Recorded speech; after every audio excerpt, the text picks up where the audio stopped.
Good evening. I will now call this meeting to order. The first order of business tonight is to adopt the agenda for the meeting. Commissioners, is there a motion to adopt the final agenda? So moved. Got a motion? Can I get a second? Second. I got a motion made by Commissioner Iverson, second by Commissioner Sikora. All those in favor? Aye. Opposed? The motion carries. Our next order of business is to adopt the minutes from our March 19th, 2024 Planning Commission meeting. Is there a motion to approve the minutes? I'll make a motion to approve the minutes. Second. Motion by Commissioner Ream, second by Commissioner Pedersen. All those in favor? Aye. Opposed? Thank you. The motion carries. We will now move on to our discussion items. Before moving on this evening, I'd like to welcome our newly appointed planning commissioners and the two alternates. Commissioners, let us start off by just introducing ourselves and just tell people who we are. My name is Jarrett Kuhn. I've lived in Victoria for 24 years. I've been on the Planning Commission now for 5 years. It's a great opportunity to voice your, be a voice for the city. Eric? Yeah. Eric Ream. I've been here, I guess, going a little over 2 years. Jared's actually one of my neighbors. I've been on the Planning Commission about 2 years now as well. I was one of those quick to get on. I think it's a great way to participate in the community, and there's a lot happening, and there will continue. So it's we really appreciate you guys joining, participating. Thanks. So good. John Iverson, resident of Eden Prairie, Victoria, for 11 years previously a resident of Eden Prairie. Have been, this is my 5th year also, and I have term limited myself. So I have one more year to go. Certainly enjoyed the Planning Commission. I think one of the things that I was told by one of the city council members at the orientation was that learn and learn fast, because there's a lot of material, and there's not a lot of room for error at the same time. So words of advice for you guys. So looking forward to working with everyone. Thank you. Thanks, John. You want me? I've been a Christian Pedersen. I've been a resident of Victoria for 22 years. I'm married. I have 3 daughters, 18, 16, and 16. I got into this, I actually started as a homeowners association representative, and we gave our streets back, park back, and dealt with some outlots. And I had a lot of fun doing it, and they recruited me to be on the park board, where I worked with John's wife. And in 2019, they said there's openings on the Planning Commission. You should try to join that. And so I joined that as a second alternate in 2019. And by 2021, I was the vice chair, and I've stuck around for a couple more years. And I guess that's my Victoria story. I guess I'm a business owner too in the city of Victoria for 15 years. That's probably one I should throw in there too. But anyway, that's that. Thank you. Thanks for Ben Sikora. I moved here in 2016 and enjoying the community and the growth of the community. 2 kids, 10 and 12, as active in my work and the kids as the Planning Commission, and just enjoyed being a part of it. Enjoyed driving the decisions quickly alongside the city's guidance and plan. And welcome to the full member, and for the alternates, just stay involved and keep coming, because as staff and all of us see your participation and interest in the Planning Commission. Obviously, if somebody scoots off, you're right there to jump in. So thanks for coming and happy to have you. So I'm Joe Otterstetter. My wife Denise and I retired a couple years ago, downsized, and moved to Victoria at the end of 2021. I come with a 40-year career practicing law, and am no longer doing that, thankfully, except for on a pro bono basis. And I saw this as an opportunity to both engage with the community and to give back in what I hope is a meaningful way. We've fallen in love with Victoria. It's really a diamond, and a lot of people know about it, and increasingly more and more people know about it. So I do care about planned growth of the community, keeping the natural resources that make this place really special, and a lot of the charm that this community holds as well. So I'm delighted to be part of this group. I'll do my best to serve not only the community, but each of you as well in the City Council. Aaron Groth. We moved here in 2022 into Victoria over the Laketown edition. I've got 3 kids, so I've got a 6-year-old, a 3-year-old, and a 1-year-old. So I've got a busy household. So I figured I should add more to my plate and get involved in the community.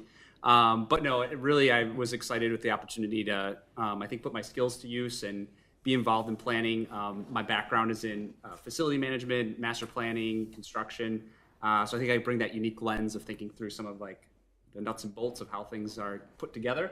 And I really like that kind of strategy and thinking through the details. Also, my former life, I was a aquatics director and had to understand the city code for pools. And so I'm very familiar with reading through code and being able to interpret what it means and being able to apply it and think through it strategically. So excited to be here as an alternate and hopefully maybe one day a full member. Thanks. Yeah, Matt Depke. It's nice to meet you all, and yeah, really pleased to be here today. My wife and I moved to Victoria in 2020. We've got 2 kids, a 4.5-year-old and a 1-year-old, going on 3, seems. He's growing up fast. But yeah, really pleased to be here. I've got a background in field clinical engineering, so I kind of have that engineering mindset to hopefully help make decisions. And yeah, as an alternate, just here to support you guys for whatever you guys need. So, thank you. Thank you. And even as alternates, even though you're not a voting member, you can still take part in discussion. So if stuff comes up and you have questions, feel free to participate. Just don't sit in the background thinking, well, I'll just show up and see if somebody else didn't show up. So you do have that opportunity also. So welcome aboard, everybody. We've got an exciting year, I think, coming ahead of us. So now we will move on this evening to our first item, which is election of chair and vice chair for our 2024 Planning Commission year. Commissioners, can I have a nomination for chair? Chair, before we move on to nominations, maybe it'd be helpful for our new members just to kind of talk about what the roles are and who's currently sitting in those roles. So for the chair, our current chair is Jarrett Kuhn, and then the roles of the chair are to essentially run the meeting. We provide a script ahead of time to make conversation and make the items go easier, especially when we have public hearings or other agenda items that come forward. And then if he's ever absent, the vice chair role would then fill in that capacity, and the current member for that is Eric Green. Thank you, Brian. Commissioners, can I now have a nomination for chair? I would like to nominate Jarrett Kuhn for chair. Is there a second for this nomination? I'll second that. Thank you. We have a motion, and a second name, Jarrett as chair. Commissioners, are there any other nominations?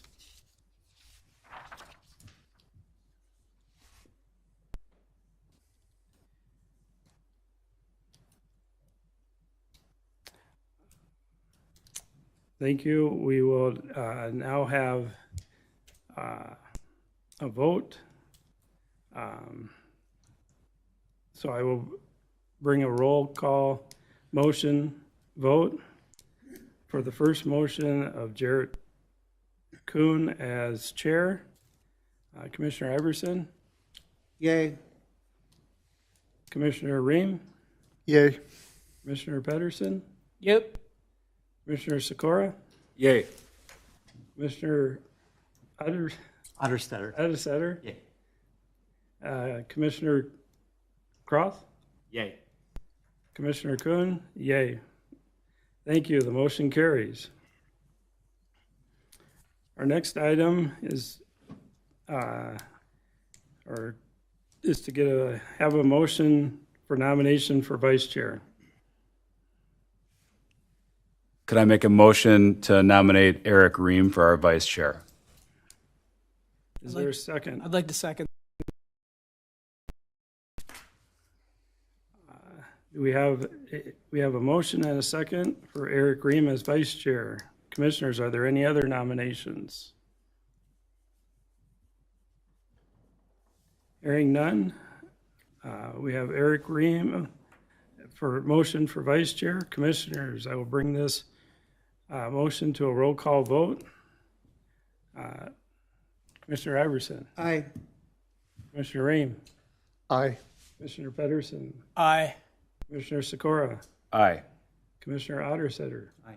Commissioner Croth, Aye. Commissioner Kuhn, aye. The motion carries. We have our vice chair and chair for our upcoming year. Our second item this evening is 3.2, Planning Commissioner Member Orientation. I will now turn it over to City Planner Brian McCain for our staff presentation. Thank you, Chair and Commissioners. I know we just did this back in November, but we want to try to start getting back into our April routines of having the yearly orientation during our first meeting of the Planning Commission year, which runs from April to end of March.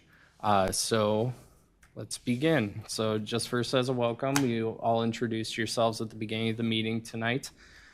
So that was very helpful.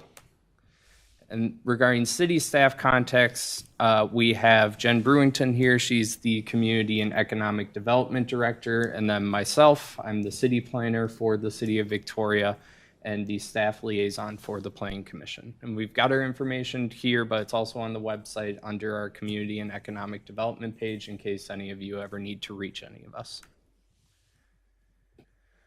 So just a brief overview of the orientation agenda for tonight. We'll talk about how our meetings are live broadcasted and recorded, as well as our virtual meeting overview, and then discussing how to access our agendas, minutes, and the video on iCompass, as well as the Planning Commission handbook and understanding what are the roles and responsibilities of the Planning Commission.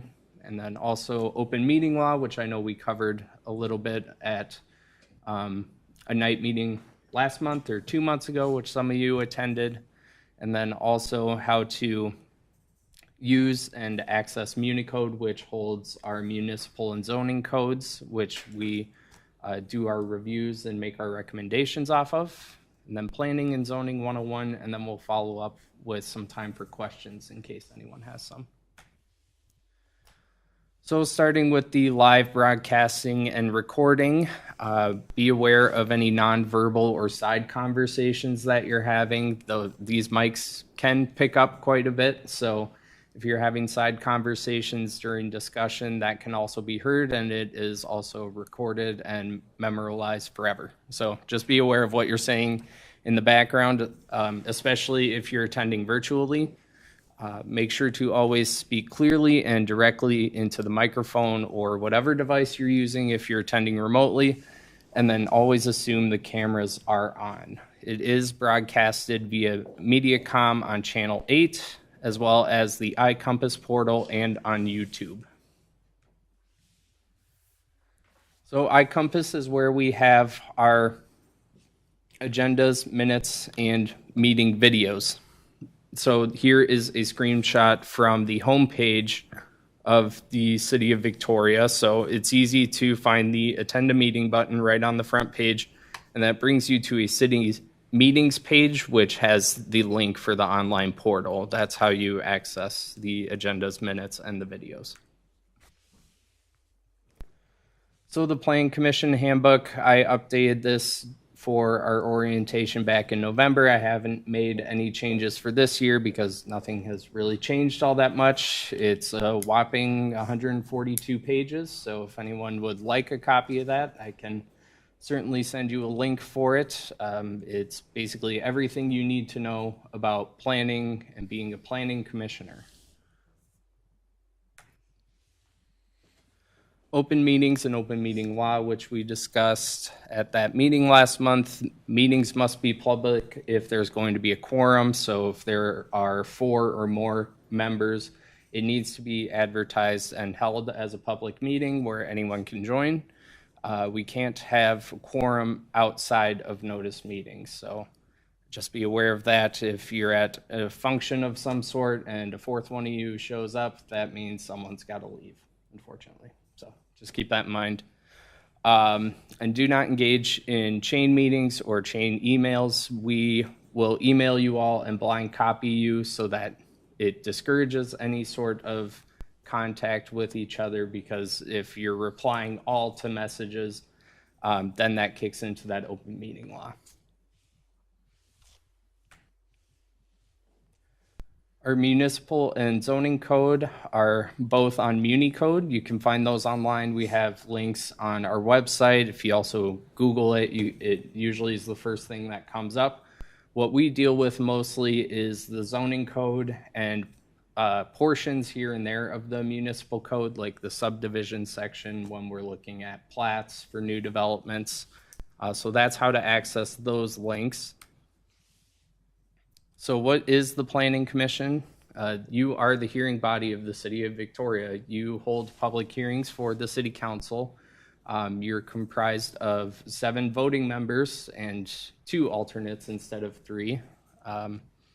And that's all designated in Municipal Code Article 101, which establishes the commission as the planning agency for the city. Now, the Planning Commission is responsible for hearing such as I mentioned, such as variances, conditional use permits, also known as CUPs, preliminary plats and final plats, zoning changes like rezoning a property or zoning text amendments, and then also comprehensive plan amendments and revisions to our 2040 comprehensive plan, which by the time some of you are getting close to ending your terms, I'm thinking about now we'll be working on the 2050 comprehensive plan. So we have that to look forward to as well. So the Planning Commission duties can be divided into 2 kinds of government action. The first one being legislative, where you're working on zoning code amendments and comprehensive plan amendments. That's where we have the most discretion in what goes into our zoning code and what goes into our comprehensive plan. And then there's the quasi-judicial variances, CUPs, rezoning. That's where we have a little bit less discretion. There's some more case law into those, and we have to follow certain procedures and recommendations based on those.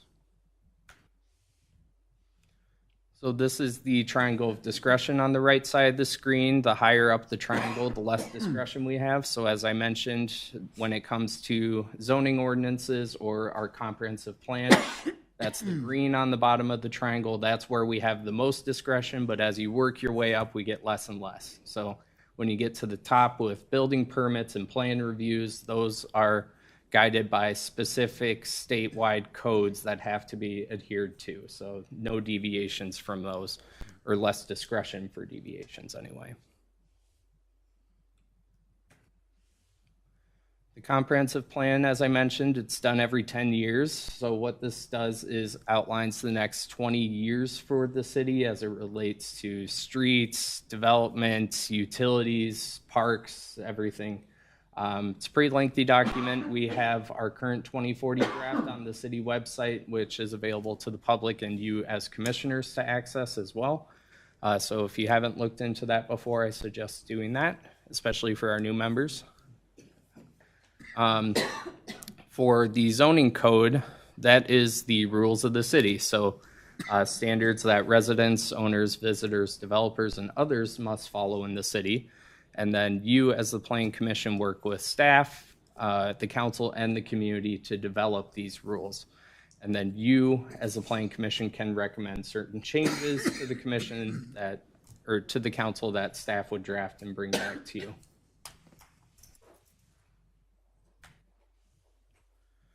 So some of the types of applications that you'll see, one of them is a sketch plan. It's the very first part of a 3-part development plan.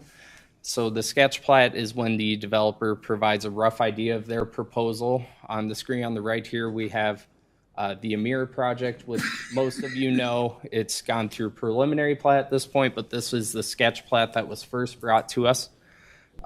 These are usually preceded by a neighborhood meeting just to get the project proposal out there for the neighborhood to get a first chance to comment on. And then the Planning Commission and City Council provide feedback to the applicant. So no direct recommendations at this stage, just their initial comments on the concept plan that's submitted. And developers use this to create their preliminary plat. These usually take about 60 days for staff to process, review, and bring to the Planning Commission and City Council.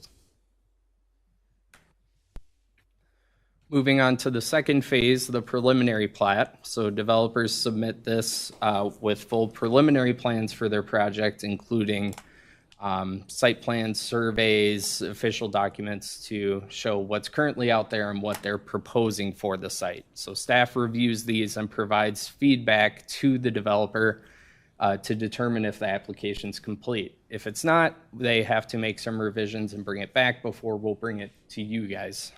So we work with them a lot of back and forth to bring you the best plans that they can provide. And then we put a notice of the public hearing in the Chanhassen Villager, the official paper. We also mail it out to residents within 350 feet of the project's boundaries. And then you, as the Planning Commission, conducts the public hearing for the public to provide comments or feedback, and then make a motion either for recommendation of approval or denial for the council to consider. If denied, a letter of denial with findings of fact needs to be created, which staff would do and then bring forward to the council. And state statute actually allows 120 days for preliminary plats to be considered. Usually these come with multiple different applications like variances, CUPs, all that, which are subject to the 60 days. So we try to do everything in one at the 60-day mark if possible. Once approvals are received for preliminary plat, it then moves on to final plat, which is similar, but really it's just the final checkbox, making sure that everything matches up with what was approved at preliminary plat. And if it's not, they have to go through that preliminary plat process again. And developers don't typically like to do that, so they stick to the plans for final plat. And then after the final plat is approved, that's when you'll typically see earth movement or construction beginning on site. So what are conditional use permits and variances? These are two of those types of applications that were in the yellow on that triangle of discretion. They're special uses or exceptions to the zoning code. So the process is similar for both of the applications, where you as the Planning Commission would conduct a public hearing and review the facts to determine if the application should be approved.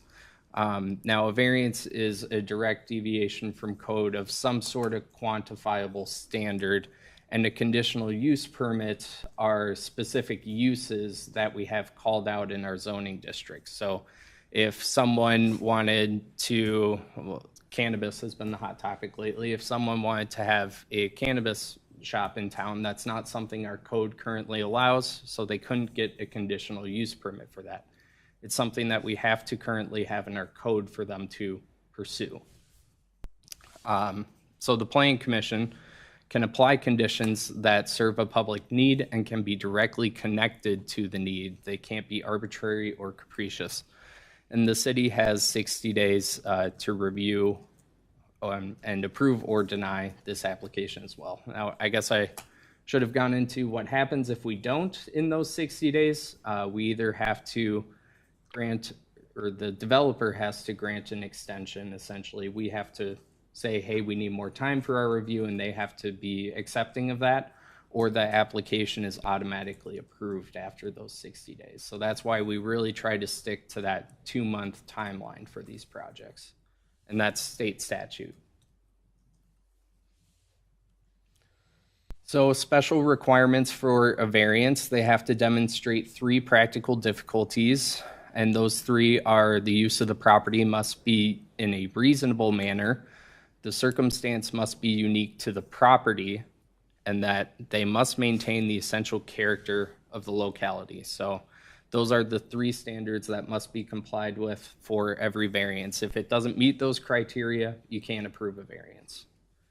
Other factors to consider: that it must be in harmony with the purpose of the ordinance. So for example, if we're talking about a front yard setback being reduced from 25 feet to 20 feet, is that going to drastically affect anything? Probably not, but there has to be specific criteria for that to be approved.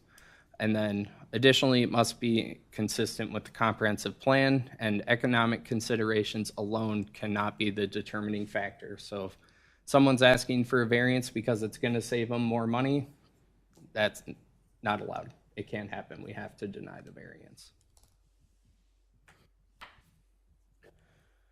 So conditional use permits, which I touched on lightly, they're land uses that, because of their special nature, may be suitable only in certain locations or arranged or operated in a particular manner. So permitted conditional use permits are identified within each code for each zoning district, like I mentioned. So when you're considering conditional use permits, you have to think about if the use endangers the public health, safety, morals, comfort, or general welfare of the public, if the use will impede the normal and orderly development, also the proposed use's location, and how desirable is that to provide a service or facility which is in the best interest of public convenience, and the use in all other respects conforms to all our other regulations. Excuse me. So administering the commission, you as commissioners are held to a high standard. What is said or written about city business is public record. Business of the commission must be done in open meetings, as I mentioned. And then as we also talked about the chair duties, the chair runs the meeting and enforces the rules. Meetings do start at 6 p.m. on the first and third Tuesdays of each month. And for our new commissioners, if you can't make a meeting, please let staff know as soon as possible. Whether if it's for illness or you're on a business trip, we just need to know.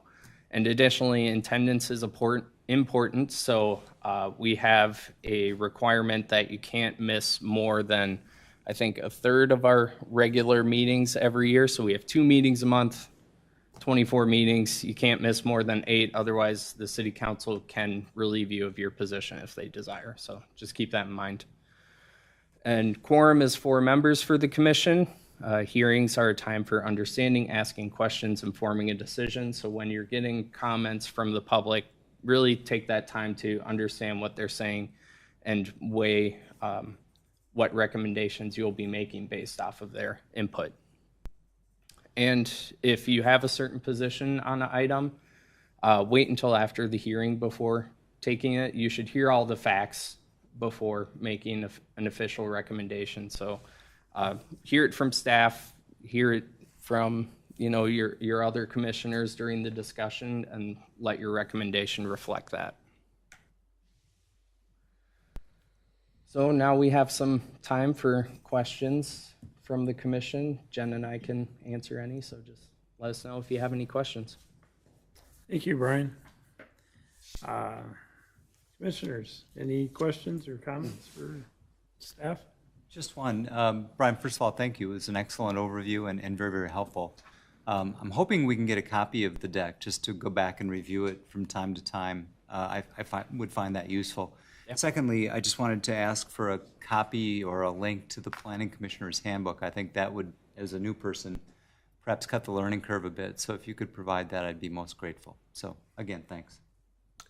I would add to get a copy of that. Maybe all of us could, especially if it's just a link. Yeah, I'll send those as well as the link to our 2040 comprehensive plan too. So give you guys some homework. Yeah, and that was one thing that I did being new here was read the comp plan because it does provide that construct. So Excellent, thank you. it's light reading, about 400 pages. But it's super helpful to get context, especially for those that are newer to the community like I am. And there is a lot of information out there. I mean, if you go back to that slide, with the, parking study and all that stuff that's out there under planning, it's really helps to just look at it. Because it comes up from time to time and you just never know when it's going to pop up on you. It's just nice to know, what is the downtown west? Where is it? What's, what are we talking about when we say downtown west? Or, the Victoria Works Plan, what areas are those? It's just nice to kind of touch up, and it is very informative. A quick follow-up on that. After reading that stuff, what's the most appropriate way to ask questions? Is it to bring it back to the committee, or can we ask Brian directly offline? Like, what's the most appropriate way to ask clarifiers or whatever? If it's about a certain item while you're discussing it, say you are reviewing a preliminary plat and you have specific questions about that, if it comes up as part of the council or commission discussion, that's fine. But if you review the packet the week prior and have some questions, please reach out to staff directly, especially if it involves any sort of research that we have to do. Obviously, we can't do that during the meeting. It's a lot more difficult than when we have 3-4 days notice and can get those answers ahead of time. Thanks. But if you just have general questions, I mean, these yearly orientations or the miscellaneous items that we have at the end of every agenda, or before or after any meeting, those are all good times as well. Thank you. I know we have 60 days, ideally 60 days, to make some decisions on CUPs and variances. What's the average for this group, and how quickly are we turning decisions around? And second follow-up part to that question too is what are we, is there anything current that we're working on? Yeah, sure. So the first part of your question, typically 45 to 60 days. That's very common for cities, especially when it comes to larger applications like preliminary plats for large housing projects or new commercial developments. If it's a much smaller scale project, like one the commission recently reviewed for the vet clinic just down the road, that's something that could probably take less time, maybe about 30 days. But there are still noticing requirements and staff review cycles that take up several weeks in the beginning. So I wouldn't anticipate anything less than 30 days to come to you guys. Yeah. And then the second part of your question. Most of that goes through staff. I mean, once it comes to us, it's usually within that 60-day window, or probably 45, because then after we approve it, then it has to go to council. So, usually we get it a week or 2 weeks before council gets it. So, That's helpful. Good. Yeah, and just for reference, some of the projects, we had 2 sketch plats that came forward earlier this year that the commissioners saw. Both of those have since applied for preliminary plat and have started those 60-day timelines. So you'll see those coming shortly. One of the topics that I wasn't totally aware of, and I still kind of dive into a little bit, is the finance aspect. And this is for your benefit. We really aren't involved with the finance piece. Correct me if I'm wrong. So we kind of have the open checkbook and we don't worry about that as much. City council worries about the cost and everything else. If it hits code, if it hits everything that we want to see, the comprehensive plan and the Met Council, it's kind of a thumbs up from us. And it might be $2 million over what we can afford. That's not our problem. That's city council's problem. Is that a fair way to put it? So I get into sometimes the finances a little bit, and then I get pushed back into my corner and get back to your dish. A good point. I would just also add that we get the packets for these meetings are very well prepared ahead of time. So, we all have day jobs, right? So I know that, sometimes you're traveling, sometimes you're away, sometimes you have a day to review the packet, sometimes you have a week. But if you only have a day or a couple hours, you still have a packet of information with all the relevant topics. And in pretty short order, you can get to the questions you'd have, which is, I don't think is as common as we would hope it is. But we have a pretty good setup here with our staff that provides everything needed and in the hot points that we really need to dig deep on and get to a conclusion. So, yeah.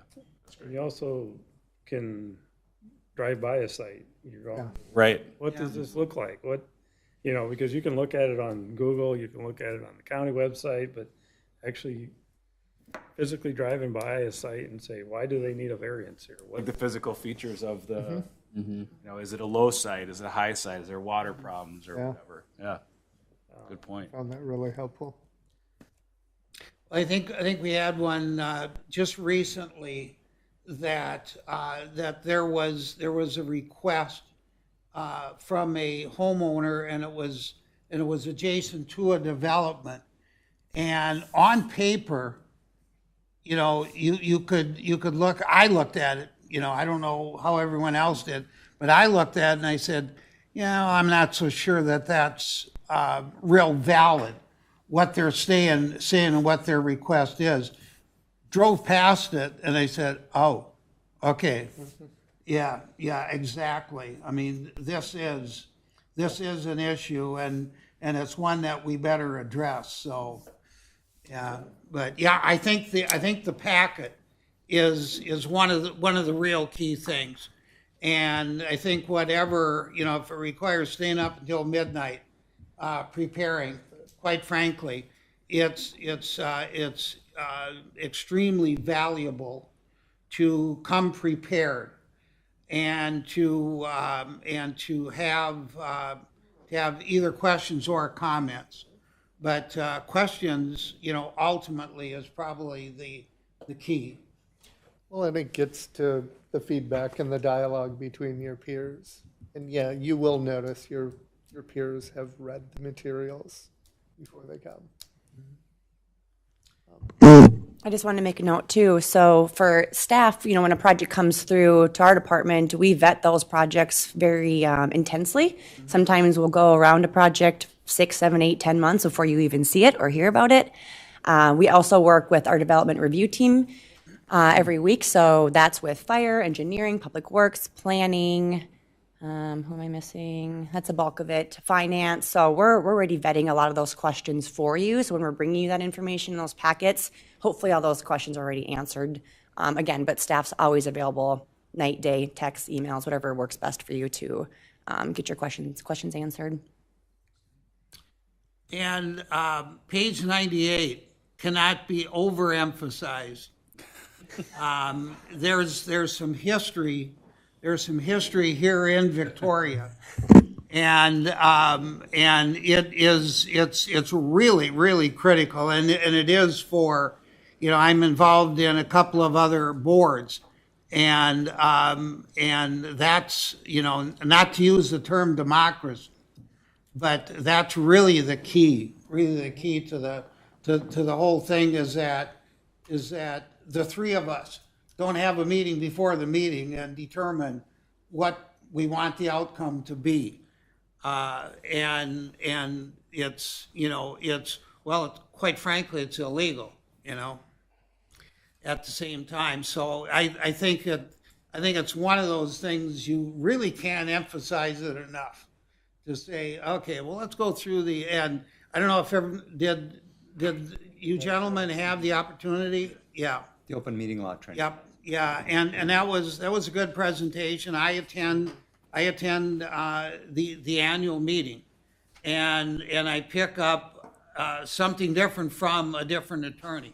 At the same time, some of them will emphasize something that another attorney previously hadn't. So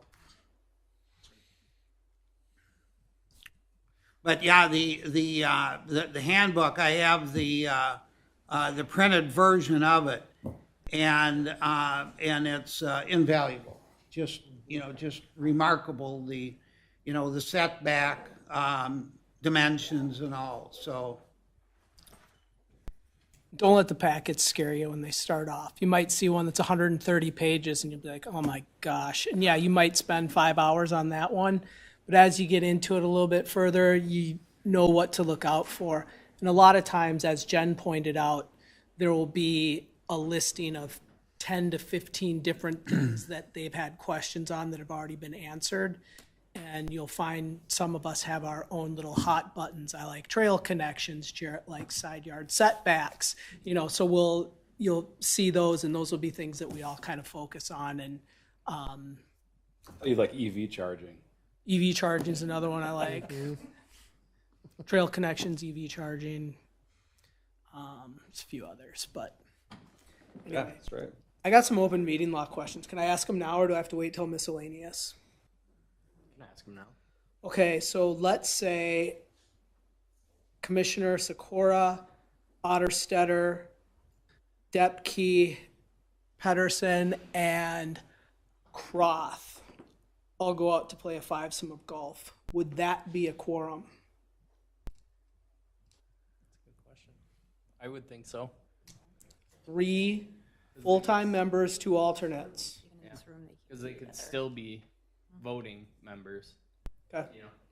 Depending on what you guys are talking about on the golf course, right? If you come back to a meeting where Kuhn and Ream are gone and they have to step in, it's something previously discussed that could be Okay. in violation of open meeting law. I just wanted to make sure, based on some of the other discussions, that alternates are considered actual quorum candidates if they all got together.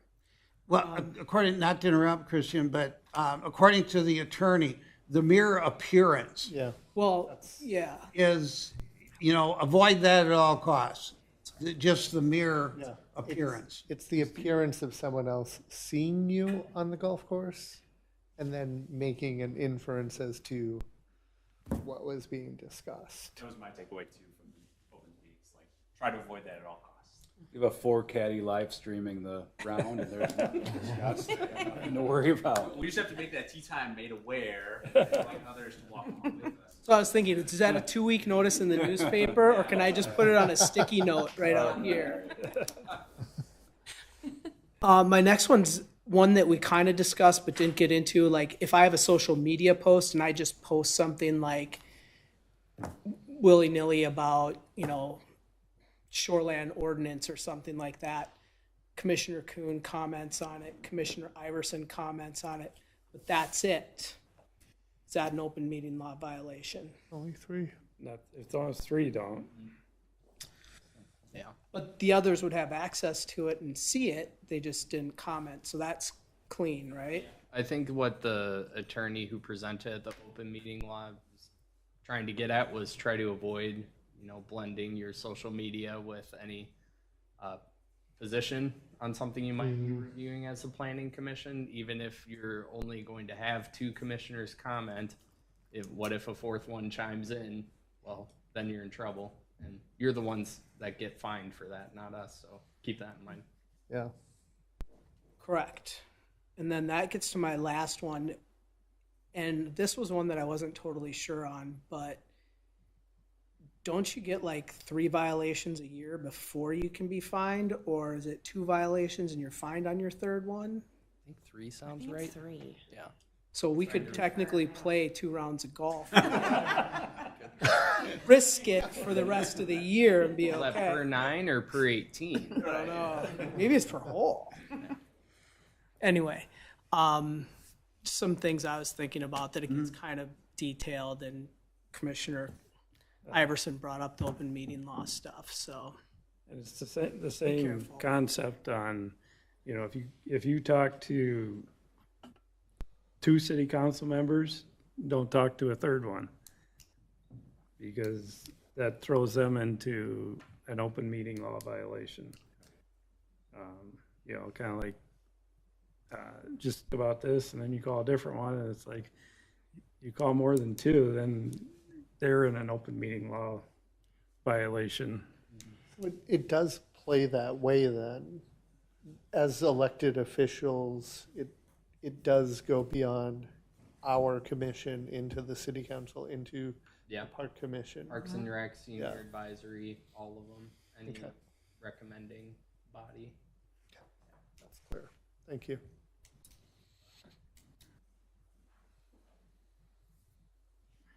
Any more questions? Hearing no more questions from the commission, that will conclude this discussion item of our agenda. Staff, do you have any miscellaneous items for us tonight? Yeah, just a couple updates for you guys. I know Commissioner Racius asked at the last meeting if we can just give some updates here and there about some projects that you guys have seen. So Hunters Brook Creekside, if you remember that, it was that split from the Hunters Brook development, and they're adding those 13 executive lots. So they've submitted final plat for the rest of those Hunter Brook lots, so those 50 heritage and tradition lots, and then they've also submitted for Hunters Brook Creekside Third Edition will be the 10 of those 13 executive lots. So those will be coming back to you because you have to review the final PUD, which was discussed when you guys looked at the preliminary plat.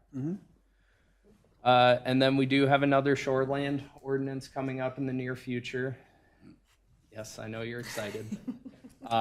This one is just a one-sentence revision, something that our area hydrologists with the DNR noticed that need correcting. So fortunately, we have to go through the process of that again, but it should be a quick and easy change. So I just wanted to make you aware of that.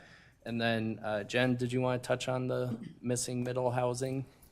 Yeah, I can touch on that a little bit. So I'm sure most of you are aware of the discussion that is being had currently around housing. We just wanted to bring up just some high level, I wouldn't say concerns, but just high level details about this and what's going on and how it's going to impact Victoria. So basically there's 3 different categories. So it would limit community input. Basically, we do that 3-stage process here, starting with sketch plat, preliminary, and final. The concern around that is basically there'd be less input from residents on development. So that's kind of a concern for Victoria here. Also, the insufficient infrastructure. Oh, you have it up. Thank you. And this is on our website currently right now, so thanks to our comms team for putting this up. But the insufficient infrastructure, and then the public safety and environmental impacts. So as you're aware, Victoria is very unique in the landscape and the rolling hills and just the topography we have here. So we have concerns when it comes to our development. So we don't really know what direction this is going to take, but we just want you to be aware and pay attention that this is happening. All of the Carver County mayors did send a letter stating that they do not support this, and there needs to be some regulation and some discussion around how this impacts cities in Carver County. So they are aware of it. City staff is aware of it. We're monitoring it. We can answer questions if you have any, but we really as staff don't know where this is going to go. We just want to make sure and be transparent that we are paying attention and want you to pay attention to. So when we're contacting our legislators and our policymakers, we're letting them know that Victoria, we feel very strongly against this because of these reasons that are listed on our website. So again, very high level. Don't really get too far into the weeds with it, but just pay attention. Pay attention to this one. Are there any initial questions? Sure. Well, I think the step for all of the mayors, that was huge. And so that makes a statement, and that's a very, very loud statement legislatively. And you know, I mean, our own local legislator, state senator, there's a bunch of unknowns, needless to say, and I don't know that it's productive to anticipate where the thing may go. But if it goes in the direction that it started, it's serious in my view, you know, and I think it's pretty much beyond serious Yeah. for, you know, not only for Victoria for sure, but for the city of St. Paul. Yeah, it just, we enjoy having that local control with our developments and our zoning and our projects. So that is kind of the heartburn that we're having internally. And as you know, we're very transparent here in Victoria. We love the input and feedback that residents give us on developments and being able to come and speak to a project, whether they're opposed or for it. And we're going to lose some of that. And that's the fear that we're having, is because we like that interaction and we like that feedback. So we're hopeful that this will go in a direction that benefits everyone. We just don't know what way it's going to go. No, but I think I can look back at 5 years on the planning commission, and if House File 4009 would have been enacted, holy smokes, that would be an impact, and that would be, in my view, an extremely negative impact on the city of Victoria.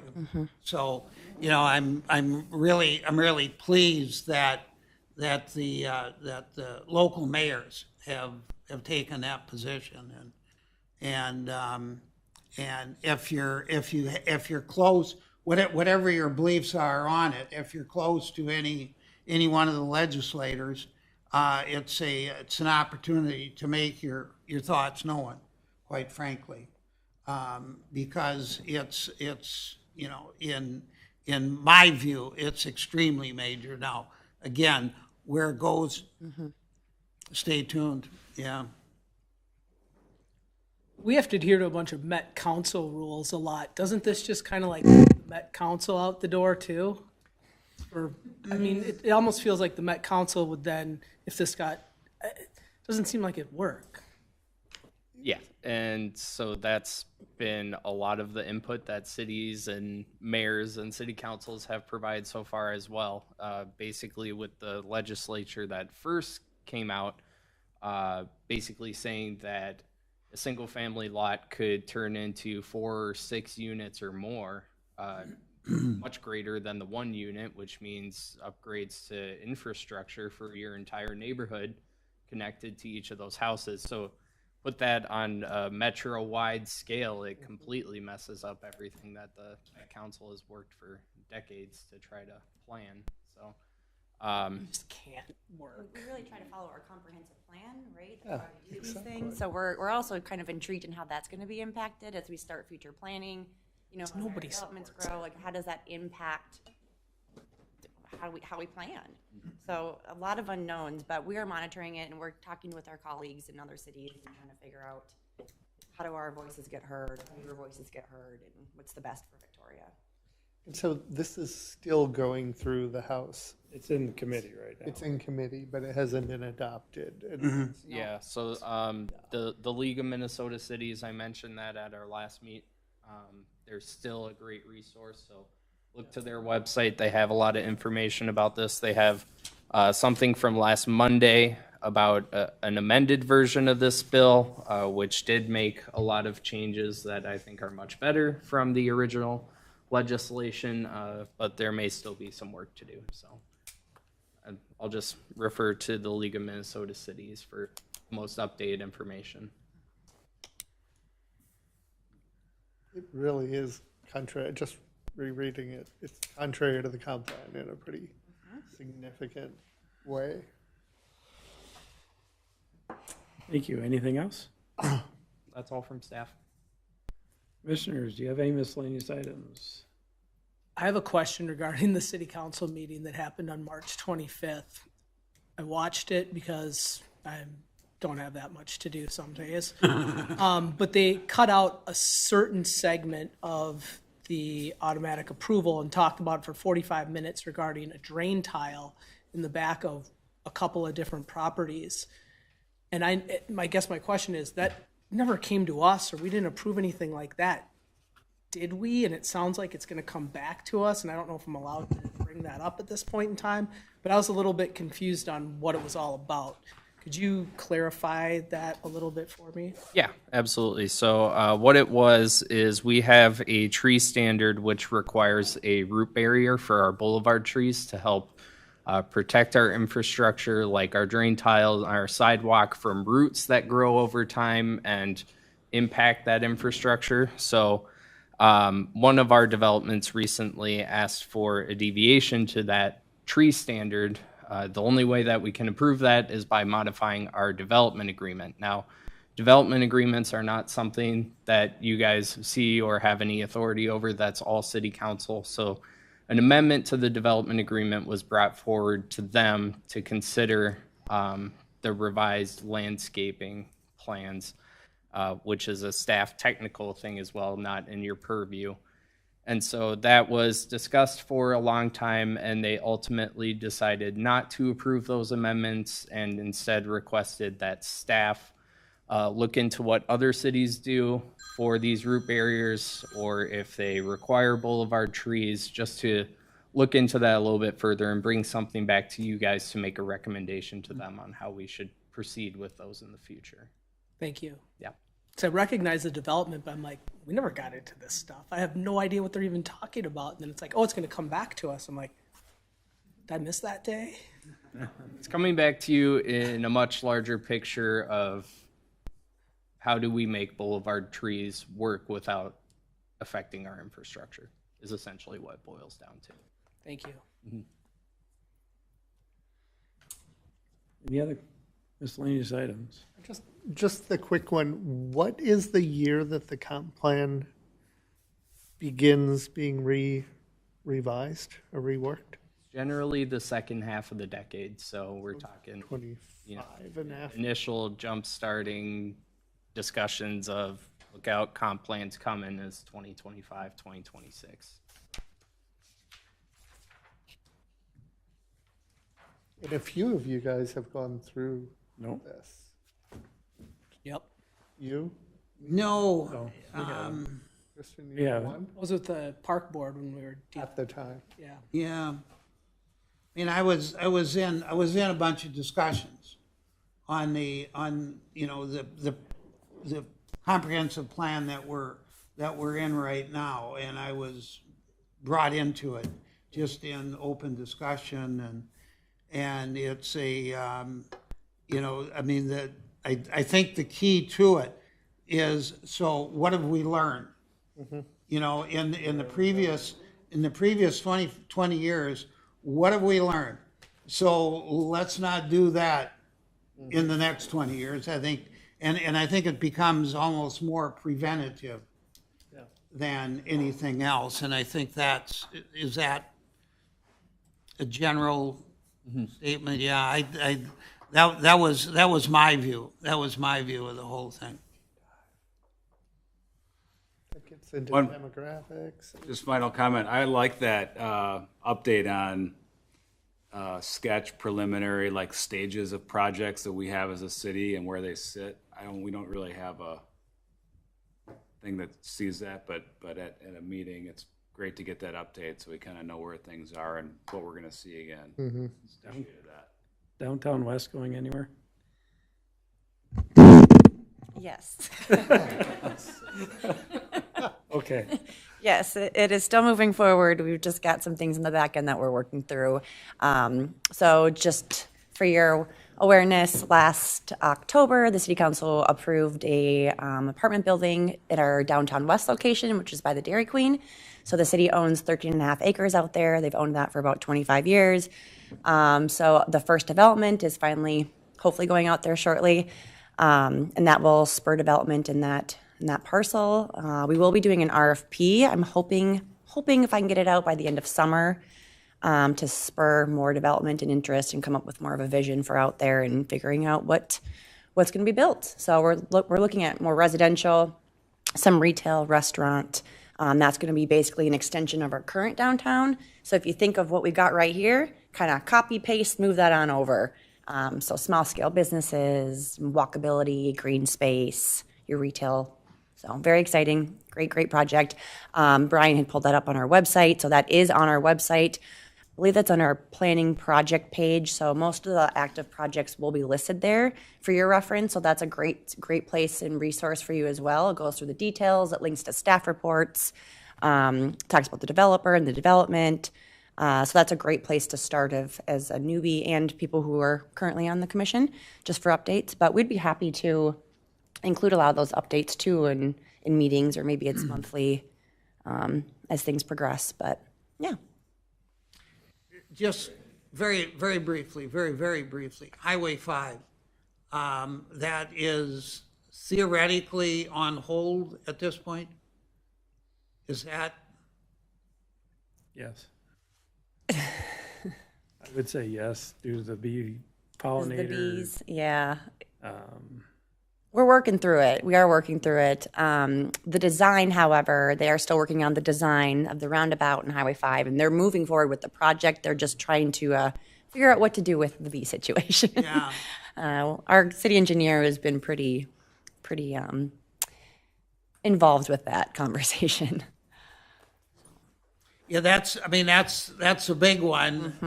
At the same time, I suspect that doesn't make Highway 5 a dead issue. It's definitely not a dead issue. course not. Nope. Of course not, yeah. Yeah. I was asked about it, and I said, it's not unusual to have public input on any project, and someone is a friend of the bees, and so what's wrong with being a friend of the bees? At the same time, but it will happen, but it may get delayed. So Just a hurdle we have to get I don't through, know if there and was we'll any- get through it. I haven't heard any new news. We get our information from our city engineer, and she's been on vacation for the last 2 weeks, so no immediate updates that we know of. Yeah, and she really does work very, very closely with MnDOT. Yeah. I only had 22 people request a grocery store since last meeting, so we're down like a few. I bring that up to be funny, but Should have came to my donuts in Victoria conversation. I almost was on business did. recruitment, and I talked about a grocery store. Happy to fill you in. no, I know. Sorry, I I missed kind of know the situation. One thing that's helpful for me, or at least was helpful for me, was Dana, or the city manager's annual financial report. Take a look at that. Kind of helps bridge everything together too, in my opinion. That's on the website too, isn't it? And maybe a closing thought is that I would encourage everyone, like Christian did, watch it on Channel 8 City Council meeting, attend the City Council meeting, watch it online at the same time, and we had a program where we would alternate members of the Planning Commission that would attend. And the theory on it was continuity, with the City Council and Planning Commission. But feel free to attend. I do on a irregular basis. There's some issues that I follow, and if you have any comments, you have 5 minutes that you can sign up for and comment on any one of the or general issues. But I would very, very much encourage that, just for kind of the learning process. One of our fellow Planning Commission members is now on the City Council, and that essentially is how he got into that position, by having an interest. So that's my closing thought. I watched it on YouTube, not Channel 8. I have a question about just a couple of the the businesses that are coming in soon or that are TBD. One's the Victoria House, and then the other is I think the Roars construction. Is that multi-purpose with some businesses coming in as well? Yeah, so the Roars project is 125 units, market rate apartment building with 8,700 square feet of retail and commercial space. Very excited about that. Victoria House, there's no updates on that currently. There is an new owner as of 2021 recently. So we're working with them and their group to figure out their next steps and what they're going to do with the space. How much do you know about it? I heard it was going to be Mexican food. It's not. I'm sorry. That's about as far as I got too. And then I heard it wasn't. So we're on the same level and page. That's the last I heard. And if you are hearing those things out in the community and you have questions, feel free to reach out to staff. We know what's going on. We are here to, give you the information if we can. Obviously, there's some things with the businesses that we have to keep confidential at times, and projects, but we're happy to, talk about any rumors or questions or concerns or things you've heard out in the public. And you are going to get questions. You are going to have people that ask you, what's going on? I heard. Feel free to give them our information and or just reach out to us too. We're happy to give the proper information. And our website's always updated, so use that.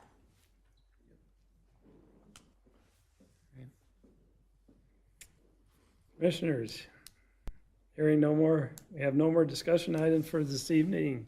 Could I get a motion to adjourn? Make a motion to adjourn. I get a second? Second?